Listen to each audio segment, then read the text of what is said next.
Good evening everyone. Welcome to another engaging section of Deep Talk 2.0.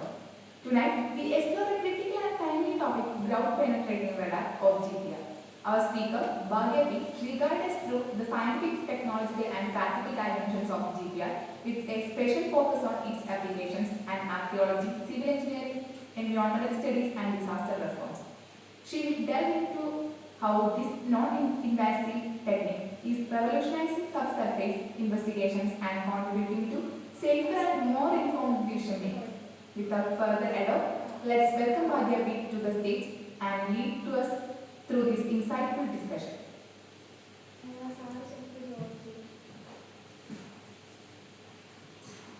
Good evening everyone. Today I would like to introduce you to an innovative topic, technology called ground penetrating radar or GPR for short. GPR is a non-destructive method that allows us to see beneath the surface of ground without any digging or disturbance. It works by sending high-frequency radio waves into the ground. When these waves hit something different underground, like pipe or rock or void, they bounce back to the surface where special equipment record the signals. By analyzing these signals, we can create images or maps of what hidden below. This technology is incredibly used for a wide range of applications. Let me explain how GPR works. GPR uses a combination of transmitter and receiver antenna. The transmitter sends short pulses of high frequency radio wave down to the ground. As the pulses travel through the substance, they encounter different materials like soil, rocks or pipe or void. When the radar waves hit something with different electrical properties, part of energy bounces back to the surface. The receiver antenna can pick up these reflected signals by measuring the strength of these reflections and how long they take to return. The system can determine the depth and location of objects or changes in the undergrounds. As the GPR device is moved across the surface, it sends out many pulses and collects lot of reflected data. Specialized software then processes all these information to create images or maps. These are called radar graphs, which show us that hidden beneath our feet. The clarity and depth of these images depend on the type of soil and the frequency we used. For example, dry sand allow deeper penetration while wet clay limit the radar can see. And move on to the science behind GPR works. GPR operate using electromagnetic waves. These are the same kind of waves used in radio and microwaves. The system has a transmitter send the short pulses of the waves into the ground. As the waves travel, these move through the different material of underground like soil, rocks or void or pipes. Now the key thing is that these waves behave differently when hit the sun. They hit something with different properties. This is because of the concept called wave impedance. When the wave impedance, sorry,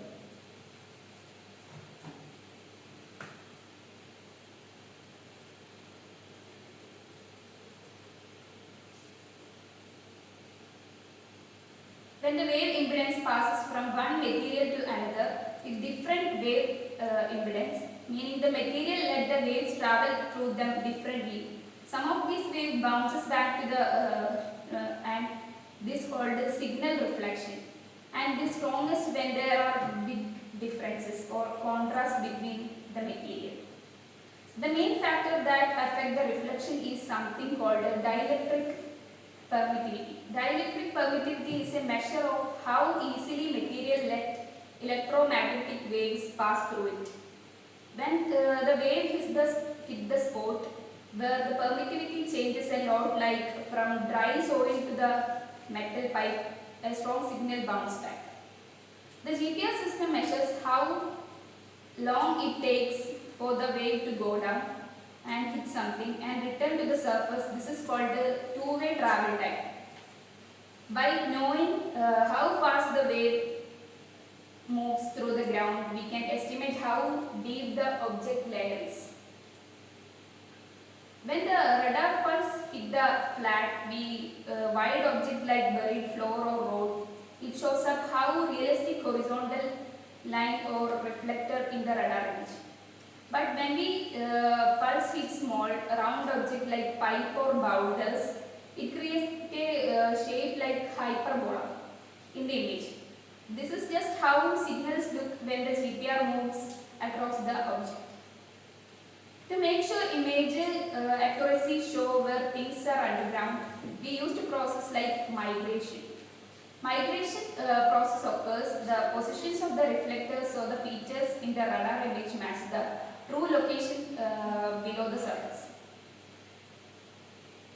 When GPR is used, it sends out electromagnetic waves into the ground and record the echoes that bounce back from the underground features. But the raw data collected from the GPR is just a series of signals showing how strong the echo and how long it takes to return. The data needs to be processed to make sense of what is in the underground.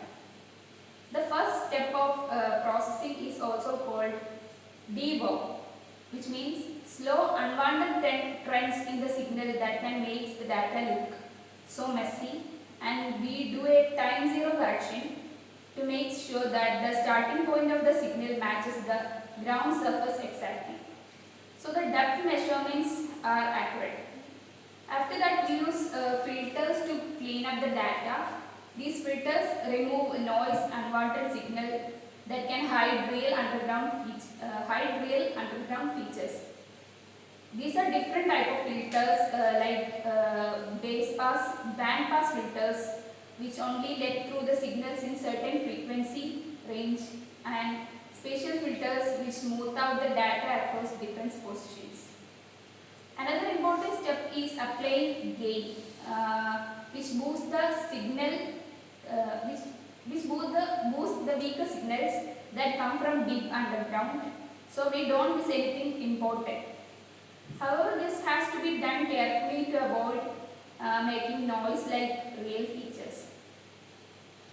To figure out how things are, we convert these time into signal to travel down the backup called two-way travel time into depth. This done by knowing or estimating how the radar waves move through the ground, which depends on material properties. Once the data is cleared and converted, we can create images called radargrams. In these images, flat layers underground shows as horizontal lines, while small objects like pipe appear hyperbolas. Finally, to make sure everything is in the right place, we use a process called migration. Migration corrects the position of reflectors in the image so that you see matches where things really are underground, especially for objects that flat or at an angle. When we plan a GPS survey, we have a few main options for how to collect data.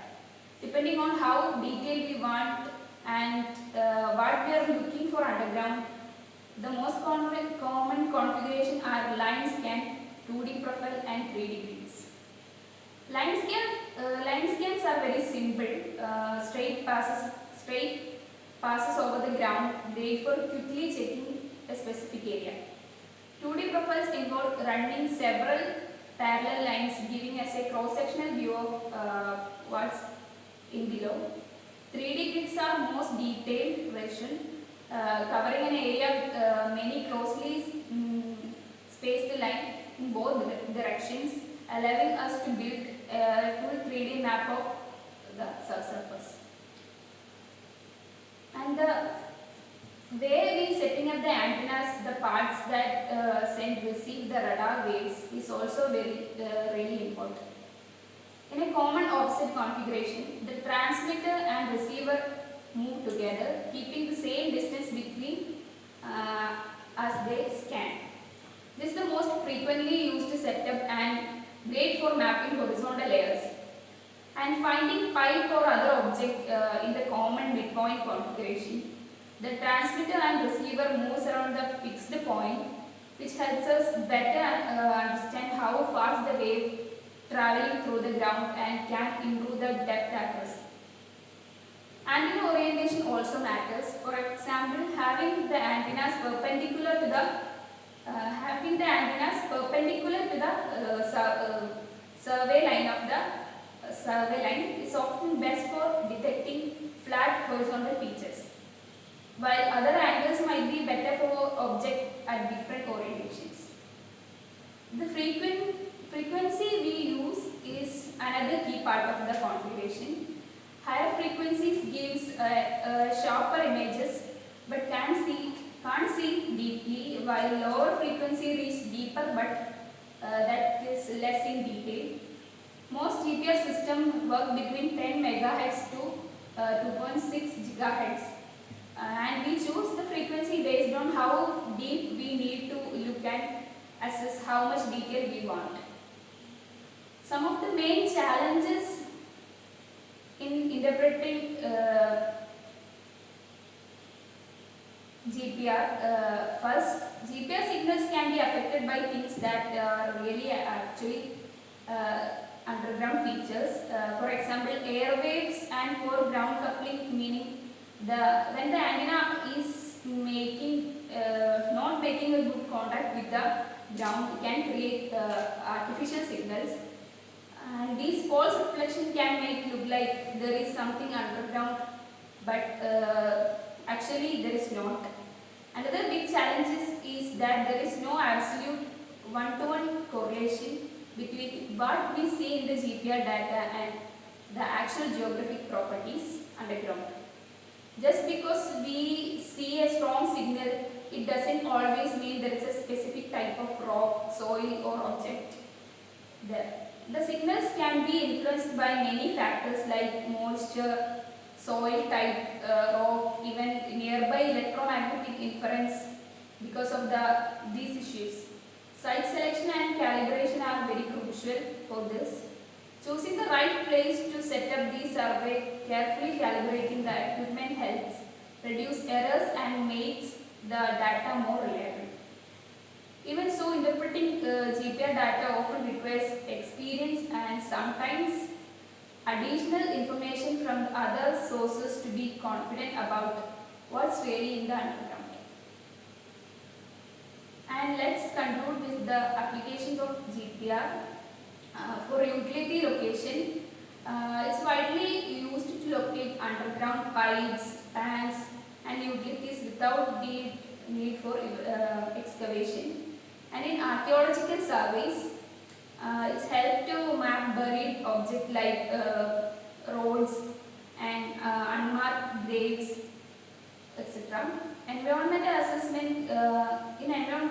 Environment assessment, GPR is used to identify voids and fractures. Civil engineering projects, engineers uses GPR for inspecting roads and bridges and buildings. And for quality control during construction, it also helps in mapping the condition of pavements and detecting the defect in concretes.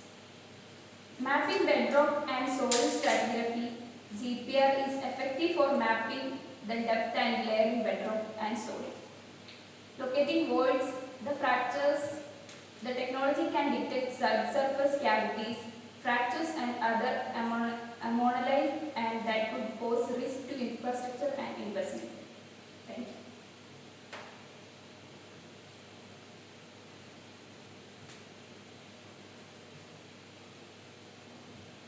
If anyone has any questions, please feel free to ask now. We welcome your inquiries on the working principles of GPR, its limitations and strengths of its role in real-world problem solving, especially in infrastructure assessment, heritage conservation or disaster mitigation.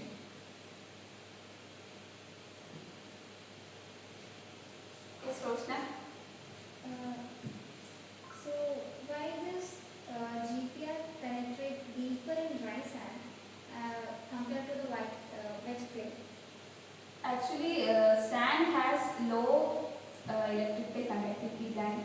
moist scan. So radar waves can travel further, less energy loss. In the wet clay, the water absorbs the scatters the radar waves, causing the signal more weakened than the other. So it causes the signal weaker. Yes. So, why do GPS systems use different frequencies? And how does the frequency affect the depth and the detail of surface imaging? Most GPS systems operate between 10 megahertz to 2.6 gigahertz. The frequency chosen depends on how deep you need to access. And lower frequencies like 10 megahertz to 200 megahertz can penetrate deeper into the ground, provide but less in details and unclear data. It's suitable for finding large or deep objects, but the data quality is poor. For higher frequency like 1 gigahertz to 2.6 gigahertz, which give much clearer, more than detailed images, but can only reach shallow depths. That's the difference. And so there is trade-off. Deeper to search use lower frequencies, which higher frequencies are used for high resolution data. So,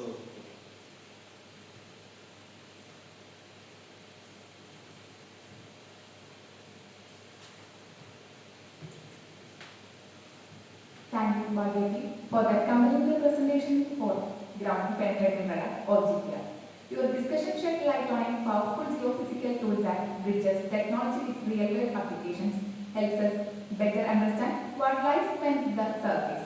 With VTalk 2.0, we continue to explore transformative topics that shape science, innovation, and society. Wishing everyone a great evening and see you all in the